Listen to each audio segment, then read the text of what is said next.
watching this contract right now, there's optimism out there. Look at this. It's up almost 6.25%. And the contract rallied yesterday. A lot going on in oil. The world's largest oil producers are having this virtual meeting today, 10 a.m. Eastern time. Investors are really hoping that there's going to be a deal to cut production, maybe 8 or 10 million barrels a day this would be really between the Saudis and the Russians, and that would end this costly price war that has really been hurting, Steve Moore, U.S. energy companies, especially shale producers, because, a lot of people don't realize, Steve, that we still import a certain amount of foreign oil because our refineries can't process all forms of domestic shale. Well, that's right. Yeah, I wrote a book about the whole shale revolution about 5 or 6 years ago. It's the thing. The amazing thing is, Cheryl, that the 2008-2009 recession. Remember that one before we had this one? That we lifted out of that recession because of the shale oil and gas boom. It totally resurrected the economy. And now they're almost those companies from North Dakota to Texas to Oklahoma to Pennsylvania, Ohio. Those companies are almost victim of their own success because they created such a boom in oil production, first in the U.S. and then in other countries around the world. You're seeing this depression in the price.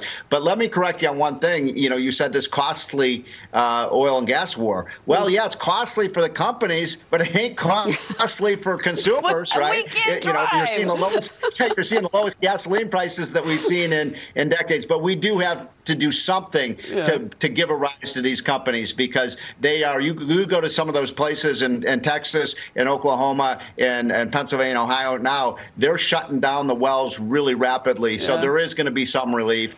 And you're seeing it now with the rise in prices. I know. I mean, Lee Carter, jump into this, because Stephen makes a great point that we've got these incredibly low retail gasoline prices across the country, and we can't go anywhere.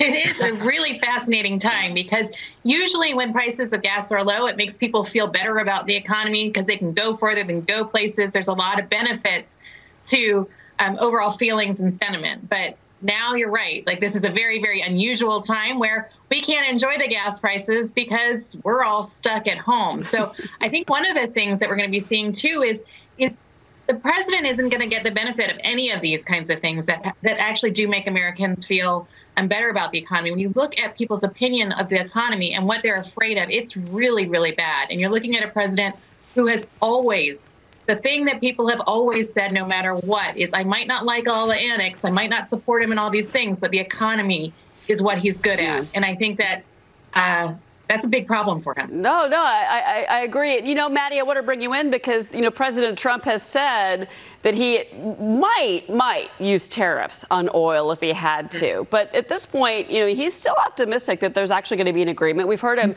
He's asked about that in a couple of the coronavirus briefings. Obviously, we're going to have to see how the president, responds to what the Saudis and the Russians do. But that, the tariffs on oil imports is still kind of out there. I'm not sure the oil CEOs like it, Mattie, but I know that the president has considered it in the past.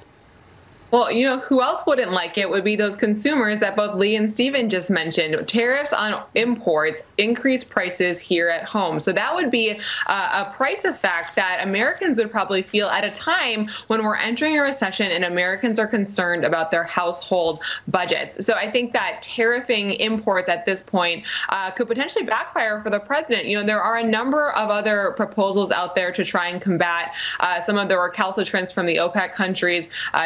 Senator Dan Sullivan from Alaska has suggested that perhaps we shouldn't be spending so much money and sending so much military support over to the kingdom if that's the way they're going to treat this energy glut. I think that's probably a more effective route. And of course, the president needs to continue to negotiate with our allies, to continue to use the full economic thrust of the United States. While the entire globe is facing a slowdown, the United States, of course, had a very strong economy heading into this pandemic. So we certainly have more cards to play, perhaps, than other actors, is particularly in the energy space. Yeah, no, that's a really good point. And, I have to say, Steve, as we wrap it up, I mean, who thought that going to the gas station was one of the most exciting things that we as Americans could do?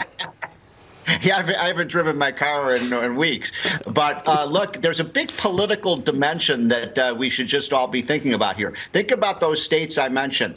Pennsylvania, Ohio, Texas, another state, New Mexico. Those are all battleground states. Donald Trump obviously doesn't want to go into November with a depression in the oil patch states, where it could be very costly in terms of who wins those big electoral-rich states. Well, and he wants the economy opened as soon as we can, and I know they're working on that at the White House, potentially a second, task force to do that.